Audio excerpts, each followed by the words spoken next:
Music எந்த அளவுக்கு ஒரு மனுஷனோட லைஃப்பை எவால்வேஷன் பண்ணுது அப்படின்றதுல ஆ, எனக்கு நான் ரூரல் ஏரியாவிலேருந்து வளர்ந்து வந்தவன். அப்போது எனக்கு உங்களை யாருன்னே தெரியாது. அதாவது 96க்கு அப்புறம் தான் உங்கள் முகமே எனக்கு தெரியும்.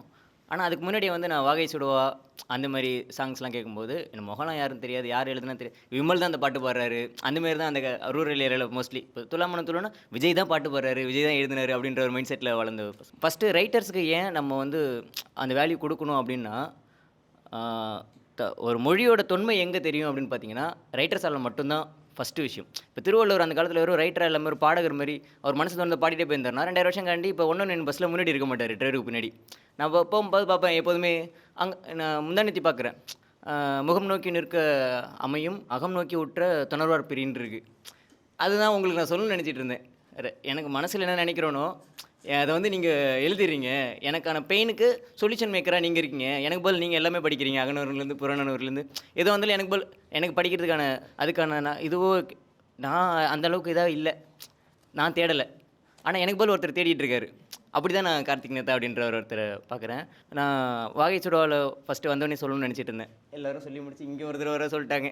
அந்த கிணத்து நிலவாக நான் இருந்தேன், கல்லை எரிஞ்சு குழப்பி போட்டேன்னு. அப்போது கல் போட்டோன்னே அது நிலவு வந்து அந்த பிம்பம் வந்து இதாகுதுன்ற மாதிரி இருக்குல்ல.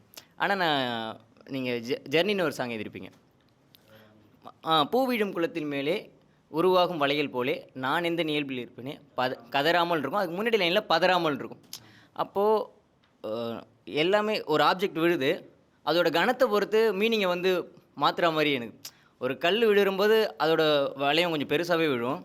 ஒரு லைஃபோடது வந்து ஒரு சின்ன ஒரு பூவோடது எவ்வளோ கனமாக இருந்துட போகுது.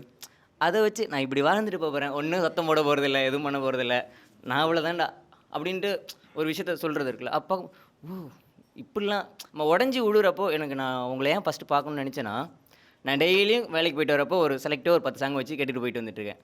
எனக்காக உள்ளே உட்காந்து ஒருத்தர் ஒர்க் பண்ணிகிட்டே இருந்த ஒருத்தரை வந்து ஃபஸ்ட்டு பார்த்துடணும் அப்படின்ட்டு. அந்த ஜேர்னின்ற சாங்கில் இவங்க எல்லாருமே சொன்னாலுமே அதில் அவ்வளோ இருக்குது.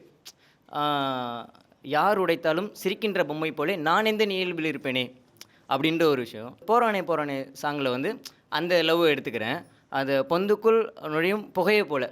ஒரு பொந்தில் ஒரு புகை எவ்வளோ மென்மையாக போக முடியும், அது எதுவுமே பண்ண முடியாது. அந்த அடர்த்தியை நம்மளால் கையில் போட பிடிக்க முடியாது. என்னம்மா மனுஷன் எங்கேயா இருக்கு நீ அப்படின்ற ஒரு ஒரு அதான் இப்போ தானே பார்க்குறேன், இத்தனை நாள் எனக்கு முகம் தெரியாதுல்ல. அப்படி நான் உங்களோட கம்பேக்கு, உங்களோட லைஃப் ஜேர்னி எல்லாத்தையுமே வந்து ரொம்ப பர்சனலாக பார்க்க ஆரம்பித்தேன். நான் கார்த்திக் நேத்தா எனக்காக எழுதுனது எப்படி இருக்கும் அப்படி அப்படி நான் பொருத்தி பார்க்குறேன். ரொம்ப மகிழ்ச்சி. ரொம்ப நன்றி. இன்னும் நீங்கள் எழுதணும்.